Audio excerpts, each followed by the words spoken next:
Good morning from Panhandle Outdoors, America's only daily outdoor TV show. Your source for fishing, hunting, and information for folks who enjoy the great outdoors. Now sit back, relax. It's Panhandle Outdoors. Good morning, folks. Welcome to Panhandle Outdoors. I'm Winston Chester. I'm glad you're with us on this Friday morning, wrapping up a good week here on the show. We've had some good guests and had a good time, so we appreciate your viewership. Let's take a look at our weather brought to us by Drew Pollard and hard-working crew taking care of our everyday comfort needs. I know you enjoyed the show yesterday with him, and he loves the outdoors, he loves his family, loves his work, and loves helping other people out. So don't forget about that toy drive we were talking about. High today is going to be 63, low is going to be 43 here on the coast. Man, it's already, I know it makes you think, I always think about cutting firewood when it gets cold, but I hope you already have some cut, but we're going to be having fire before pretty much long, a nice fire. Water temperature is 75, and the river read is brought to the good folks at Panama City Coca-Cola. The Apalachicola Bluntstown at 5.3, and the Chattahoochee is getting on up there around 8. It's just on the rise. It's rising as we speak, so it'll be getting on up there, start dropping out, so maybe tomorrow or Sunday. Our tide chart brought to us by Kent Forest Lawn.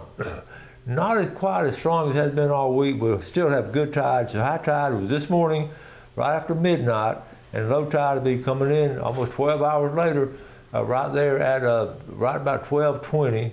Okay, and it's going to start coming in, but we're going to have that northwest wind blowing about 10 to 15. So as the tide's coming in, that northwest wind will be blowing out of our bay systems. All of our bays on that northwest wind will be blowing it out, so it won't be coming in quite as strong. So be aware of that. Now take a look at our fishing game times. Well, I'd like to do them this time on Friday. Brought to us by Blue Water Outriggers. Looking at 4:25 to 6:25 this morning, and this afternoon 4:47 to 6:47. It's going to be dark then, so if you're going to be doing the times, make sure you have a flashlight with you. All right, let's take a break. We'll be right back. Okay, don't forget to send some things that you're thankful for. We'll try to get them on air next week, and all kind of. I know so many of y'all are thankful for so many things. We have our many blessings, and with Thanksgiving coming up, can y'all believe it's Thanksgiving? I mean, next week it's hard to believe, but it's always a joyful time, and get family and friends together, and just relax and eat good, and just have a great time and be thankful. So we'll send stuff. We'll read it on air. Okay, got some different things to show you. A lot of times I like to see what these people ask questions and all, sometimes really good questions, and this was off the Apalachicola fishing page, and I thought this is good because they're asking a question right here. Do I need fresh or saltwater license to fish up Apalachicola River past the train trusses? Now that's a good question, and y'all know where the train trusses are. Basically, here's the answer to that. Whatever fish that you keep in your boat, if it's freshwater or saltwater, that's what you need a license for. You can catch anything anytime, but whatever you bring aboard your boat and keep in your ice chest is what you need a license for. Now don't forget, everything's for a half price on those sportsman and gold sportsman license, and I think they're still on sale. If you might be thinking about getting those for Christmas, but go ahead and be aware of that. Whatever you keep on your boat is what you need a license for. I buy both of them. It's just simple. All right, here we go. Speaking of Apalachicola, my good buddy Millard Nixon. Most of y'all know him. Had a career of teaching. His dad was principal at Mowat about 50 years ago. But he's on what a peaceful scene. And he said right there, if the fish ain't biting, just be still. You can't get this in a bottle or a pill. Is that not true? It's just so relaxing and all. Thank you, Millard. Hope you're doing well. Haven't seen you lately. Tarpon Rock Seafood. Listen, getting ready for Thanksgiving. This is their holiday specials. Okay, a 30-pound box of oysters for $45. Folks, that's a bargain. I'm telling you, that's a bargain. A half-gallon seafood gumbo. That's delicious. There's a price on it. A half-gallon she crab soup. Florida Keys lobster, stone crab claws, all kinds of different things they're having on the market down there. So go check them out. The Thanksgiving menu. Our good friend Tess Randall Jolly, our Seopa wildlife photographer. I show her pictures on a regular basis. We got to see her recently. I'm gonna show a picture of her later. But this is a buck. This buck is in pursuit of that doe. But isn't that great? I mean, how many hours you have to spend out there to catch a picture like this of actual pursuit of a buck chasing a doe? And they live up there in North Alabama, and they're getting ready to rut. And I got a great visit with her. A gal and I did. I don't always eat steak, but when I do, it's because you were texting and not paying attention. Is that not true? Okay. Bubba Phillips sent this to me. Good morning, Coach Chester. I thought this was a cool photo of a turkey coming for a landing. Of course, coming and eat my expensive corn. Okay, so I'm gonna blow it up a little bit. You can see it a lot better. There it is. It's like a landing, you know, just got the wings tucked in and getting ready to just land. That's a good picture, Bubba. Thank you for sharing that with us. Okay. Okay,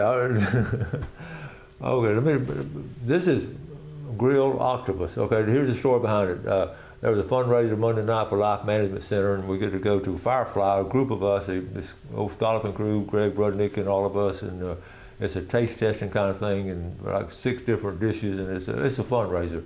And we have a great time, great friends and fellowship, but the food is a little different. It's not going to a seafood restaurant or the Sundays, but it's really good food. The only thing I didn't care about that didn't taste that good was this right here. This, all right, here we go again. Okay, what do y'all think that is? How about a grilled octopus with a different plate? I did taste it. I cut off the end piece right there, but it's a little chewy. But anyway, grilled octopus. I had a great time. All right, jumping over to Mariana, Jackson County. Alan Chasen went on a Kansas hunt like Bubba did, and they saw, we talked about it, and a friend of theirs from Mississippi took a nice buck. So that's a good trip. I know y'all enjoyed that trip right there. And there it is right there. Good, nice buck. If you can't afford to build a deer blind, you might want to do this. I wouldn't recommend it, but I got to read this from my buddy Tony Anderson up there in Liberty County. He's always putting something funny on. Retired principal, former University of Florida football player. Deer hunting season is right around the corner. Some are better at it than others and are experts in the art of harvesting meat for their family. A classic example, Chuck Norris actually hunts with a blindfold and gives the deer a gun just so they will have a sporting chance. The game camera photo don't lie. You know how we believe our game camera photos. So that's here he is. Chuck Norris out there deer hunting and gives a gun to the deer. That's funny, Tony. Thanks for sending that. One more funny one real quick. All these food trucks, this is a redneck food truck. Okay? Deer, rabbit, fox, squirrel, cat, possum, all different prices on that. Okay, and Linda Emmett sent this, in case you didn't know. Blue crabs eat fiddler crabs. I really didn't know they would do that, but I could see where they would, but she got evidence of it right there. Good picture, Linda. Good job there. And let's see, we got one more. Okay, I want to show a bit of Grantham real quick. This monster was found floating near the boat ramp at Three Rivers State Park. And here, folks, this was last week. Okay, I blew it up right there. At Lake Seminole, at Three Rivers. It was bloated. You can see it just came floating up to the boat ramp. And that is big. That was a huge, huge gator right there. Okay, let's take a quick break and we'll be right back.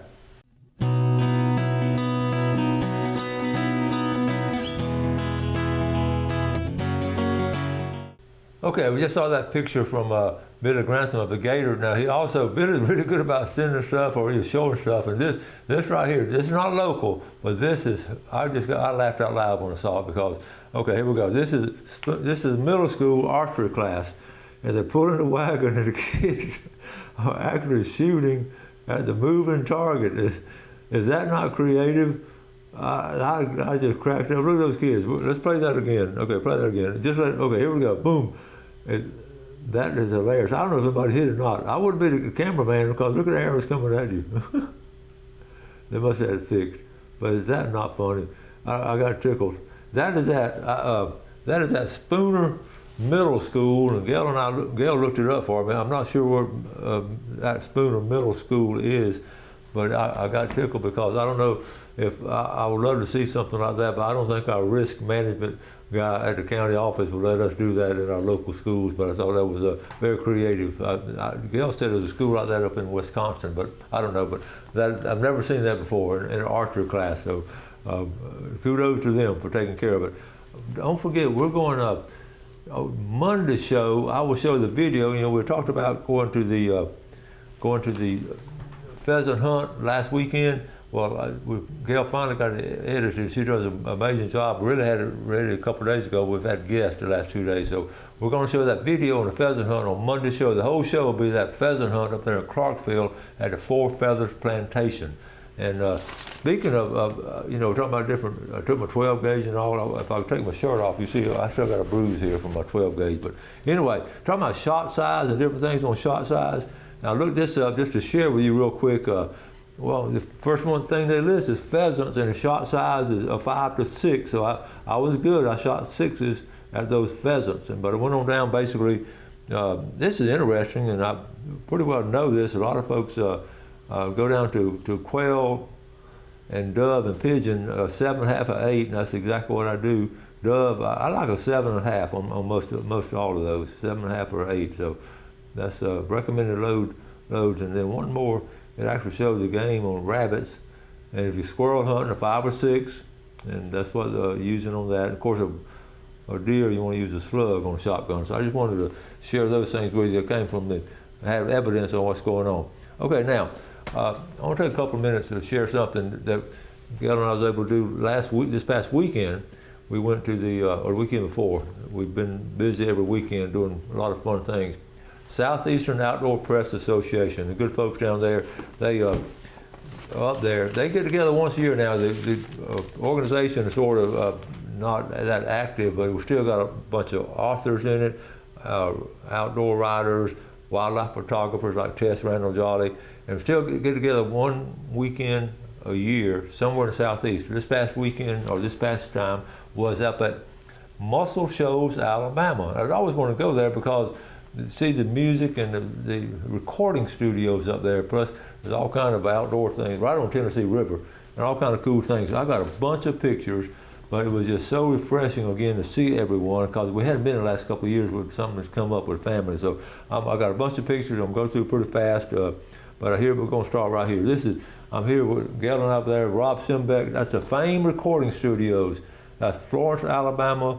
Music Enterprise, where that name, I learned all kinds of stuff. And you're in the record, I mean, I had no idea, none of us did. These old recording studios, the songs, there were Muscle Shoals, sound studios, and so many gold albums, so many, all soul, rock and roll, rhythm and blues, country, and I mean, way back Leonard Skinner and all this stuff. And this one guy, Mustang Sally, with Wilson Pickett, all these recorded.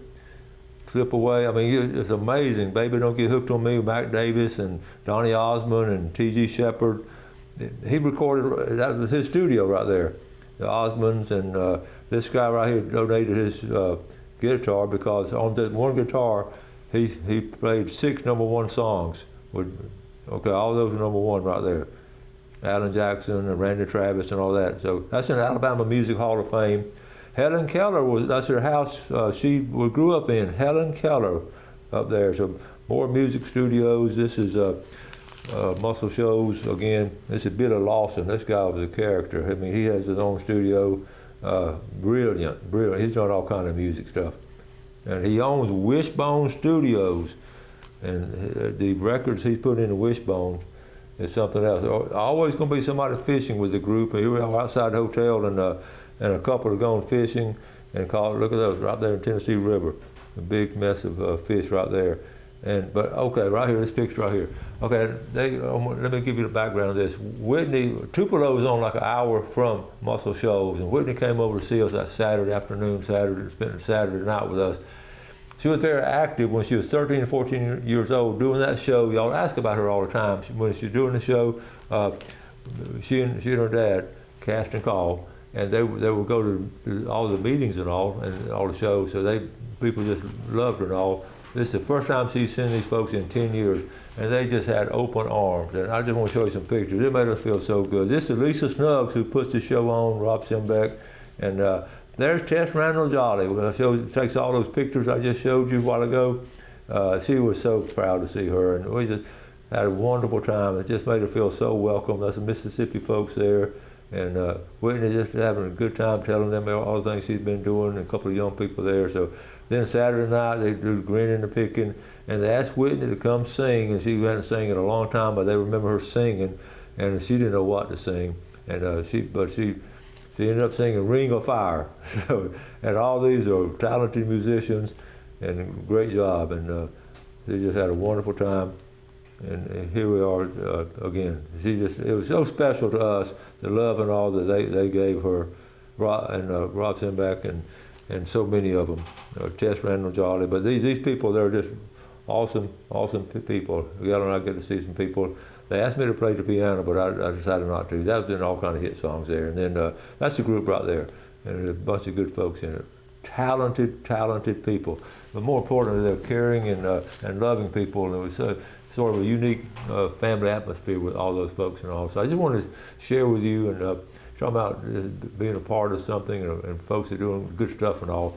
That was it. But it made us feel so good for Whitney to spend some quality time with some good folks like that and get to spend some time with us. Okay, we're going to take a break. We'll come right back with our famous Friday fishing forecast.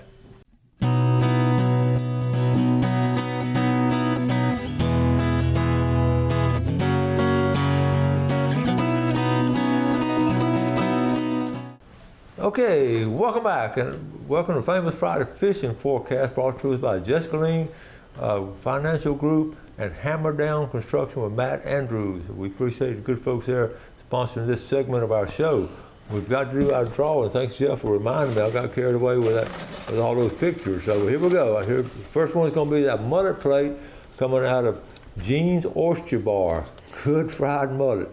How about Frank Davis at Howard Creek? Frank is a loyal viewer who texts me on a weekly and daily basis sometimes. Frank, come over and get you a mullet plate at Gene's Oyster Bar. And the winner of the $20 gift certificate at Tarpon Dock Seafood is going to be from Freeport, Michelle Rainey, R-E-A-N-Y, from Freeport, Michelle, $20. Get some Thanksgiving seafood. And the big red snapper from Bonifay, Barbara Slay. HC won the other day, and Barbara won this time. So Freeport, Bonifay, and Howard Creek are the winners, okay? I'm going to put them in this order so we can keep them that way.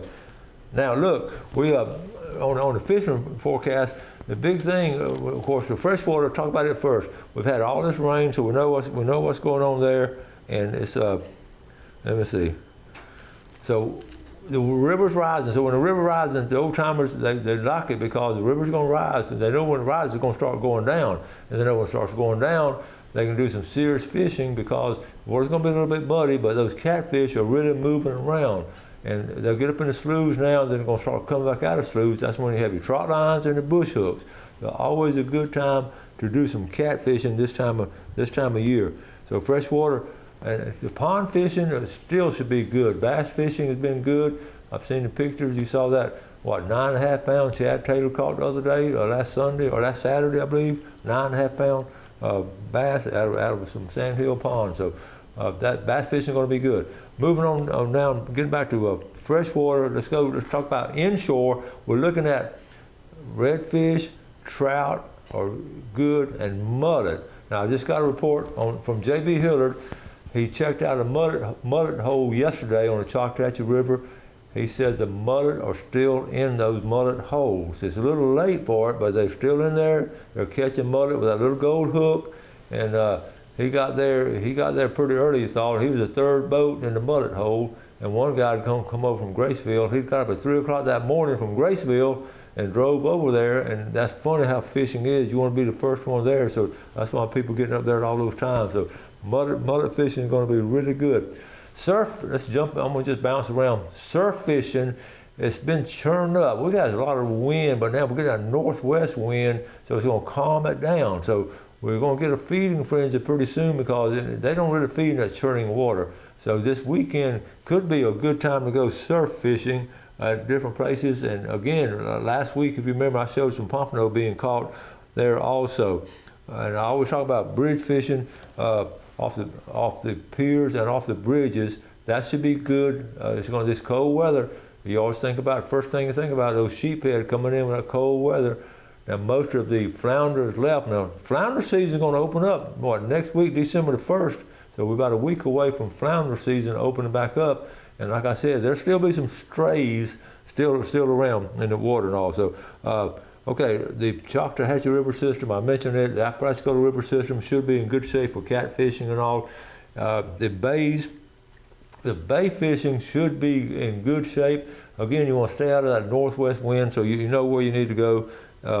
But looking on the St. George Island fishing, that should be good. The bridge coming over there we always talk about the bridge coming out of East Point. I'm gonna show it again. I just love this bridge, and I really do. It's just so convenient, and there's so many good things to be caught there, and on a regular basis. And you come across to the St. George Island. That is a cool place, St. George Island, and again the state park and also.